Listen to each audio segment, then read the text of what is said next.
আজকে আমি আলোচনা করছি ইলেকট্রোম্যাগনেটিক রেডিয়েশন বা ইএমআর নিয়ে।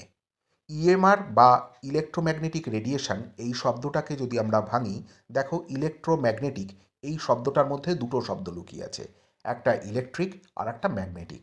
আসলে এই যে রেডিয়েশন বা এনার্জি যেটা, সেই রেডিয়েশন বা এনার্জি সূর্য থেকে নির্গত হয় এবং আমাদের পৃথিবীতে এসে পৌঁছায়, এবং সেটা পৃথিবী পর্যন্ত আসে ইলেকট্রিক ফিল্ড এবং ম্যাগনেটিক ফিল্ডের কম্বিনেশন রূপে।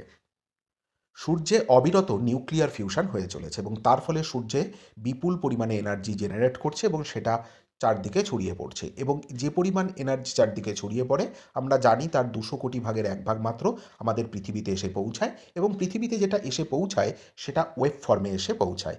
যদি পাশের ছবিটা লক্ষ্য করো, যেখানে দেখো লাল এবং নীল দিয়ে ওয়েভগুলোকে দেখানো হয়েছে, সেখানে লাল দিয়ে আমরা মূলত ইলেকট্রিক ফিল্ডকে দেখিয়েছি, আর নীল দিয়ে ম্যাগনেটিক ফিল্ডকে দেখিয়েছি। আর দেখো তার মাঝ বরাবর একটা তীর চিহ্ন দেওয়া আছে, ওই বরাবর ডাইরেকশন, অর্থাৎ এই দুটো ফিল্ড ওই বরাবর ধীরে ধীরে এগিয়ে চলেছে।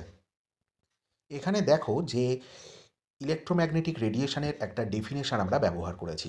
কি লিখেছি সেখানে? লিখেছি হচ্ছে it is a form of energy which propagates with oscillating electric field and magnetic field. আসলে ইলেকট্রোম্যাগনেটিক রেডিয়েশন হলো আসলে একটা এনার্জি যেটা ট্রান্সফার হচ্ছে সে আর্থ পর্যন্ত, এবং সেটা আসছে ওয়েভ ফর্মে, এবং সেই জন্যই অক্সিলেটিং শব্দটা ব্যবহার করা হয়েছে, এবং আসছে সেটা ইলেকট্রিক ফিল্ড এবং ম্যাগনেটিক ফিল্ডের কম্বিনেশন রূপে।